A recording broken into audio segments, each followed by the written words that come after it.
Perkenalkan, saya Sri Wahyuningsi sebagai supervisor. Saya Anggra Yulisa Putra selaku coach. Saya Mary Wanari sebagai coach. Assalamualaikum Pak Anggra, apa kabar? Waalaikumsalam Bu, Alhamdulillah baik Bu. Ya, kabar baik ya Pak ya, pagi ini ya. Alhamdulillah baik. Bu gimana kabarnya Bu? Alhamdulillah baik juga Pak Anggra. Gimana, semangat enggak pagi ini? Insya Allah semangat Bu. Ya, semangat ya. Iya, harus semangat ya Pak ya.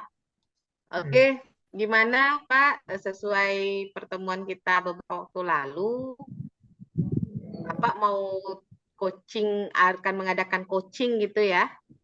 Ya Bu, rencananya hari ini sebentar lagi Bu Mary ada janji nemuin saya katanya mau coaching nih Bu. Iya, berarti untuk waktu dan tempatnya sudah oke ya Pak Anggra ya? Udah Bu, Insya Allah udah deh. Oke ini sebentar lagi Bu Mary udah jalan ke ruangan ya Bu. Sip, mantap. Berarti persiapan Bapak sudah 100% ya, sudah semangat memang saya lihat dari semangat Bapak pagi ini kayaknya memang udah siap kali untuk mengcoaching Bu Mary ya. Insya Allah. Iya, iya. Oke, Pak Anggra, kita ngobrol santai-santai dulu ya sebelum Bapak turun untuk coaching Bu Mary. Baik Bu. Ya, di sini saya akan melakukan praobservasi sebelum Bapak turun. Adapun observasi ini tujuannya agar nanti pas waktu Bapak mengcoaching sudah sesuai dengan apa yang kita harapkan gitu ya. Jadi rubrik di sini saya ada rubrik penilaian ya Pak ya, yang perlu Bapak ingat atau dalam coaching nanti. Yang pertama itu pas waktu Bapak mengcoaching harus terlihat nanti ada alur tirtanya gitu. Ya, harus sesuai dengan alur tirtanya, terus ada di situ terlihat prinsip-prinsip dari coaching itu tersendiri. Nah, untuk alur tirta dan coachingnya Bapak sudah paham ya Pak ya? Insya Allah sudah Bu. Siap, mantap. Memang sudah mantap sekali Bapak ini ya. Oke, berikutnya yang perlu saya tanyakan, sebelum Bapak melakukan coaching nanti, apa kompetensi Bapak yang ingin atau kesiapan Bapak dalam mempersiapkan coaching ini? Dalam kompetensinya itu terkait dengan presence, mendengarkan dengan aktif, kemudian mengajukan pertanyaan berbobot kepada seorang coach saya.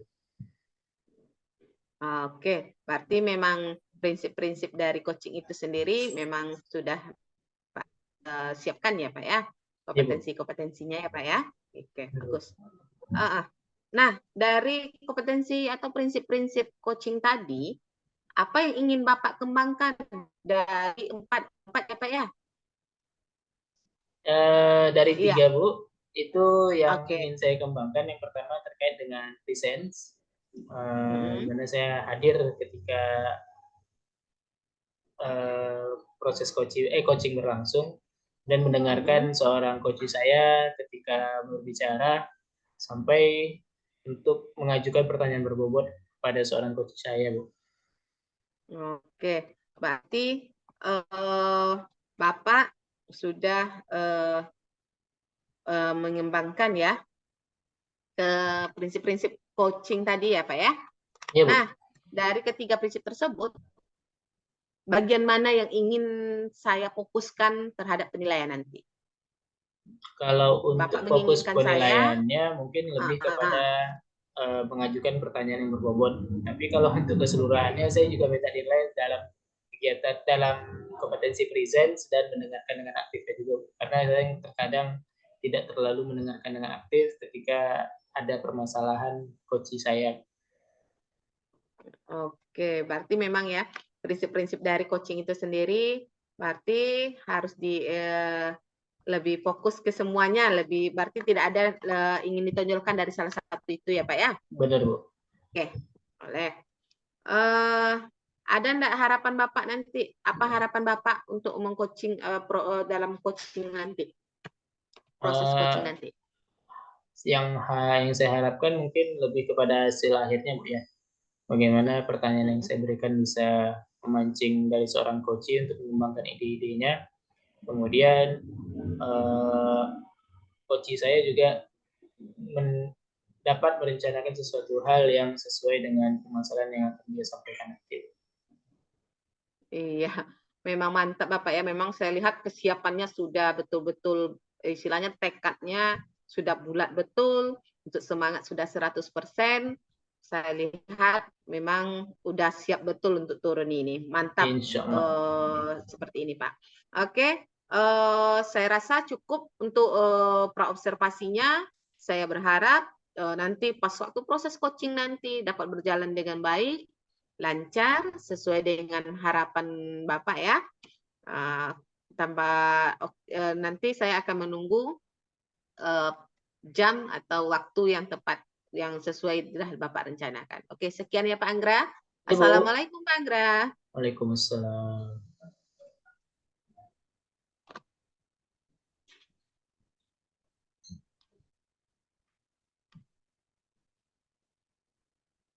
Maaf Bu Mary, ini belum aktif ya suaranya. Assalamualaikum Pak Anggra.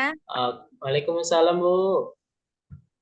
Apa kabarnya Pak Anggra? Alhamdulillah baik. Gimana kabarnya Bu? Alhamdulillah baik juga. Ini Pak Anggra, saya nih mau sesi-sesi curhat nih sedikit sama Pak Anggra. Apa Pak Anggra ada waktu untuk sesi curhat saya nih? Oh, ada Bu, santai. Kebetulan saya belum ada jam masuk kelas nih Bu. Apa tuh Bu? Kayaknya penting nih yang mau disampaikan. Iya nih Pak Anggra. Saya nih mau curhat ya masalah di sekolah saya. Di mana Pak Anggra di sekolah nih kurangnya kolaborasi antar rekan sejawat, antar guru-guru yang ada di sekolah ini. Jadi ketika ada kegiatan di sekolah itu semuanya rata-rata eh, acu tak acu gitu, tidak bertanggung jawab, tidak mau berkolaborasi, bekerja sama gitu. Jadi seakan-akan seolah-olah setiap kegiatan yang ada di sekolah itu hanya dibebankan kepada pembina siswa. Dan kebetulan pembina siswanya itu saya gitu. Jadi seolah-olah saya dilepaskan bekerja sendiri gitu aja, Pak Anggra. Oh gitu. Berarti Bu Mary punya kondisi kurang koordinasi satu sama kurang kolaborasi ya Bu ya, di sekolah ya Bu ya, terhadap kegiatan-kegiatan yang sedang berlangsung. Iya, iya betul Pak Anggra. Hmm, Oke, jadi gini, menurut Bu Neri dari permasalahan kurang kolaborasi itu kira-kira penyebabnya apa tuh? Hmm, penyebabnya kalau menurut saya yang pertama mungkin ini ya Pak ya, eh, kurang rasa kepedulian di sekolah begitu kan antara guru-guru dia mereka mereka kurang peduli jadi merasa acuh dan dibiarkan saja begitu kan. Kemudian yang kedua kalau menurut saya kurangnya pembagian tugas dari kepala sekolah gitu. Seharusnya kan misalnya guru itu dibagi kan Pak tugas-tugasnya. Mungkin si A tugasnya ini, si B ini gitu. Jadi ketika melaksanakan sebuah acara semuanya berkolaborasi untuk mengerjakannya begitu. Oh gitu. Jadi gini, ada beberapa permasalahan nih kata Ibu ya. Kalau menurut Ibu, situasi dan kondisi yang sebaiknya itu seperti apa? Kalau menurut saya yang situasi yang kondisi yang terbaik yang berkolaborasi di sekolah ini ya di mana seluruh guru di sini bekerja sama berkolaborasi untuk mengerjakan atau membuat gitu ya sebuah acara-acara yang ada di sekolah kemudian melakukan apa saja yang masih berkaitan dengan kegiatan di sekolah ini bekerja sama secara penuh gitu Pak. Jadi memiliki tanggung jawab masing-masing dan bekerja sama supaya tujuan yang ingin dicapai ini bisa dicapai bersama begitu.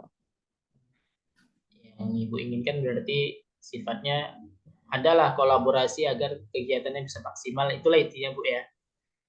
Ya betul Pak. Kalau kita kerja sendiri kan tidak maksimal kan Pak itu. Pak Benar. apa kata pepatah eh, apa namanya tuh kalau ringan sama dijinjing gitu kan Pak. Kalau berat Hmm. sama dipukul kan gitu Pak. Oke, Bu Mary. Nah, sekarang gini, kira-kira misalkan nanti ada kegiatan lagi ke depannya, rencana apa yang akan Bu Mary lakukan agar proses atau kondisi kolaborasi itu bisa terjadi dengan maksimal? Rencananya saya akan menemui kepala sekolah, Pak, untuk mendiskusikan masalah ini gitu. Saya meminta dengan kepala sekolah agar kepala sekolah bisa membuatkan semacam mungkin semacam SK secara tertulis ataupun secara lisan untuk memberikan tugas gitu, membagi tugas dengan guru-guru yang lain gitu. Seperti misalnya acara yang ada di sekolah ini yang telah berlalu itu seperti karnaval kan Pak. Jadi nanti itu dibagi mungkin guru A tugasnya ini, guru B ini gitu. Jadi semuanya mendapatkan tugas dan bisa dilaksanakan secara bersama Pak. Oke, itu udah bagus tuh buat perencanaannya. Tapi gini, kan perencanaannya tadi udah matang tuh, rencananya kita mau gini gini gini gini. Nah, sekarang kira-kira langkah pertama yang akan Ibu lakukan dulu sebelum mensukseskan rencana Ibu tadi kira-kira apa tuh? Kalau langkah pertama yang akan saya lakukan itu saya akan menemui kepala sekolah dulu sepertinya ya Pak ya. Saya temui dulu kepala sekolah, kemudian saya ceritakanlah dulu ya mungkin keluh kesah sedikit ya Pak ya. Kemudian nanti saya meminta bantuan kepala sekolah untuk bisa memberikan atau membuat penugasannya atau pembagian-pembagian dari tanggung jawab setiap guru gitu. Nanti biar di prosesnya kan lebih mudah Pak karena sudah ada yang bertanggung jawab di bagian perbagiannya begitu. Oke, baik Bu.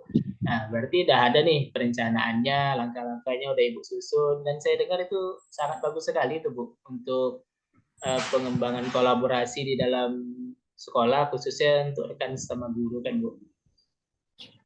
Ya, Kira, nah ya sih Pak. kira-kira dalam waktu dekat ini ada kegiatan Bu? Kalau dalam waktu dekat ini apa Pak? Ada di P5 Pak, proyek P5 kan. Tapi di sini tidak seluruh guru, tetapi guru yang kebetulan kami kurikulum Merdeka itu baru masuk di kelas 7. Jadi kan ada 10 orang guru. Di sini kan ada fasilitatornya 9 orang dan 1 orang koordinator. Jadi rencana saya ini bisa nanti saya terapkan di sini. Nah, kan berarti dalam waktu dekat ini ada kegiatan dan bisa di situ kita mengembangkan kolaborasi kita ya Bu ya. Iya.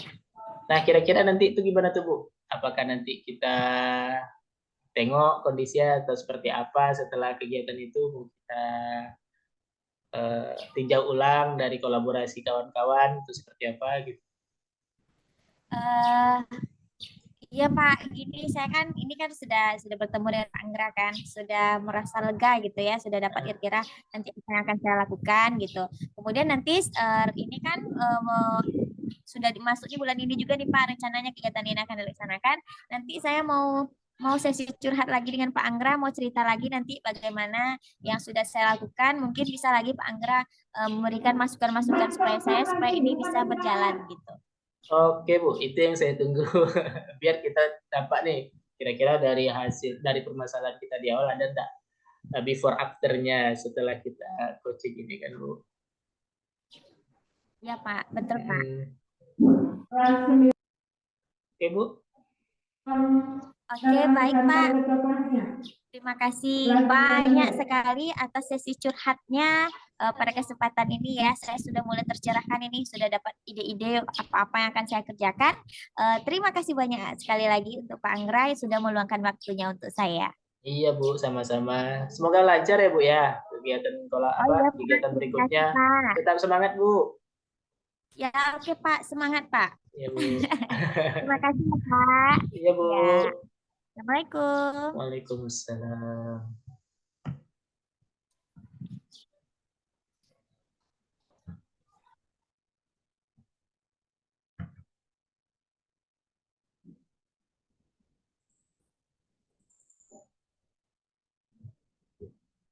Seri.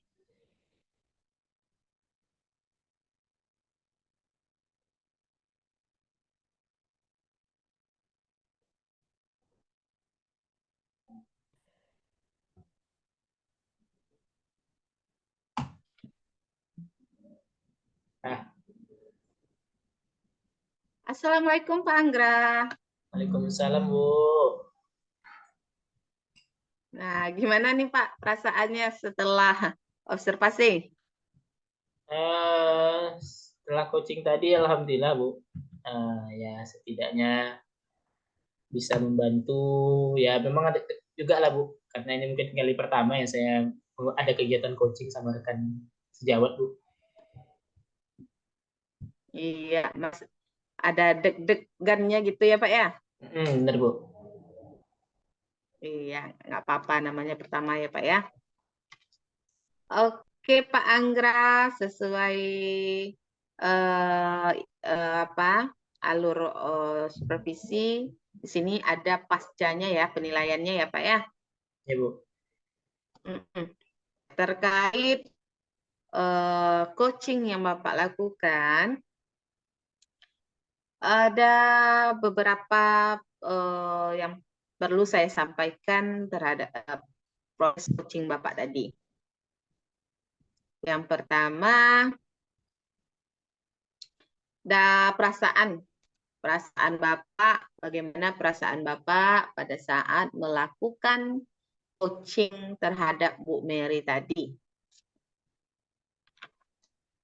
Kalau perasaan ya itu tadi, Bu, mungkin karena pertama ya, Bu ya. Jadi tidak terlalu maksimal menurut saya. Kemudian ya deg-degan juga, yang agak nervous juga, serasa karena kita menjadi eh, tempat curhat terhadap permasalahan teman kita ya, Bu. Iya, oke. Deg-degan gitu ya, Pak ya. Apa kira-kira yang membuat Bapak merasa deg-degan, nervous gitu? Kira-kira kenapa bisa deg-degan gitu? Bukankah Bapak sering berjumpa dengan Bu Mary gitu? Benar, kalau sering berjumpa mungkin iya, Ibu ya. Tapi seperti Ya. yang disampaikan tadi, karena kondisinya kita ini seperti mengcoaching, mencarikan, ibaratnya menjadi jembatan, mencari solusi terhadap permasalahan teman kita. Jadi rasanya yang masih belum bisa aja gitu, seperti itu. Karena dari diri kita sendiri punya masalah tersendiri juga kan gitu. Iya, iya. Jadi Bapak merasa Bapak agak deg-degan karena menjadi tempat curhat gitu ya Pak ya. Takutnya Iya. nanti, oh iya, oke. Biasa itu ya Pak ya. Nah, berikutnya dalam proses coaching tadi, kira-kira ada tidak apa namanya,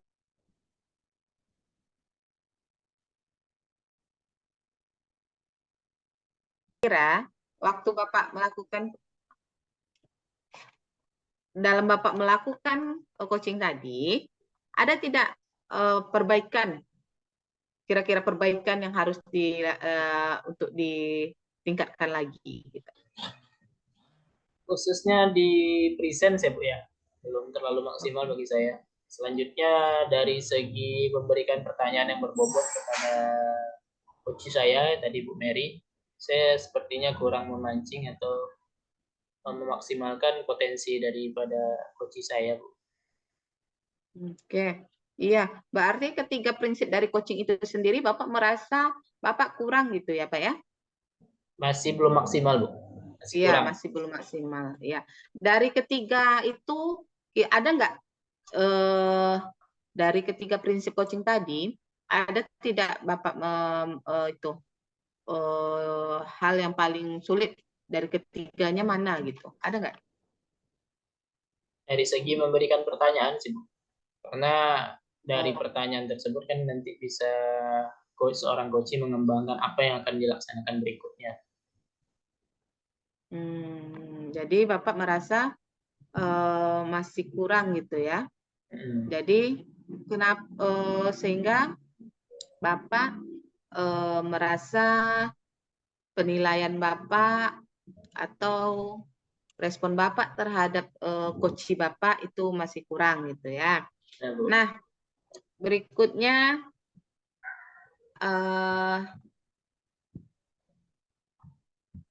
di sini ada, tadi kan saya sudah menyampaikan sama Bapak ya, sebelum Bapak melakukan coaching, sudah ada rubrik gitu ya Pak ya. Benar, Bu. Rubriknya, apakah Bapak sudah menggunakan alur tirtanya, apakah Bapak sudah menerapkan prinsip-prinsip coachingnya. Nah, di sini ada penilaian plus minusnya pasti ya Pak ya. Nah, sekarang Bapak mau mendengarkan yang plus atau yang minusnya dulu? Yang minusnya aja dulu, Bu. Oke, yang minusnya yang pahit dulu ya Pak, nanti Ya, yang yang pahit dulu, senang-senangnya Bu. terakhir. Oke, boleh. Nah, di sini saya melihat waktu Bapak menyampaikan dalam proses coaching dengan Bu Mary tadi, di prinsip-prinsip prinsip coaching itu kan ada beberapa ya. Tidak boleh menggurui ya Pak ya. Terus tidak boleh menggurui, terus kita tidak boleh memberikan kesimpulan gitu. Jadi tadi terlihat di situ memang dalam memberikan memang agak kurang, masih perlu diperbaiki lagi atau perlu ditingkatkan untuk kedepannya. Di proses coaching tadi terlihat Bapak itu memberikan kesimpulan dari cerita yang disampaikan oleh Bu Mary. Sebetulnya dalam coaching itu kita cukup menggali apa yang diceritakan oleh coach kita. Kita gali dari misalkan seperti Bu Mary, saya merasa teman-teman itu kurang perhatiannya. Nah, jadi kita gali, kenapa Ibu merasa sampai temannya itu kurang perhatian?